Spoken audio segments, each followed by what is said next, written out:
October 18 శనివారం ధనత్రయోదశి. ఈ రోజు యమదీపం ఎందుకు ఎలా వెలిగించాలో ఇప్పుడు తెలుసుకుందాం. ఆశ్వీజ బహుళ త్రయోదశి సాయంత్రం ఎవరైతే యమదీపం వెలిగిస్తారో వారి జాతకంలో ఉన్న అప్రమృత్యు దోషాలు యమధర్మరాజు తీసేస్తాడని. మనకున్న గండాలన్నీ తొలగిపోతాయి కనుక ఈ రోజు తప్పకుండా ప్రతి ఒక్కరు సాయంత్రం 6 గంటల నుండి ఈ యమదీపం వెలిగించాలి. అయితే యమదీపం ఇంట్లో ఎవరో ఒకరు కాకుండా ప్రతి ఒక్కరు యమదీపాన్ని వెలిగించాలి. కుదిరితే కనుక ఇంట్లో ఉన్న ప్రతి ఒక్కరూ శుచిగా శుభ్రమైన వస్త్రాలు ధరించి ఒక మట్టి ప్రమిదను తీసుకొని 3 ఒత్తులు ఒక దగ్గరగా వేసి ఒక తమలపాకు కానీ ఏదైనా ఆకులో కొన్ని నల్ల నువ్వులు వేసి దానిపైన ఈ ప్రమిదను పెట్టి అందులో నువ్వుల నూనె కానీ ఆవ నూనె కానీ పోసి దక్షిణం వైపు చూసే విధంగా దీపారాధన చేసి దానికి పసుపు కుంకుమలతో పూజ చేసి తర్వాత బెల్లం ముక్క నైవేద్యంగా పెట్టాలి.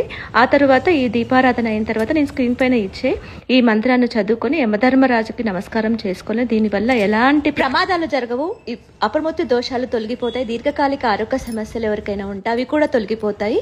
ఈ వెలిగించిన దీపారాధనను మరుసటి రోజు ఎవరి తొక్కని స్థలంలో నువ్వులతో సహా ఎవరి తొక్కని స్థలంలో వేయాలి. శ్రీమాత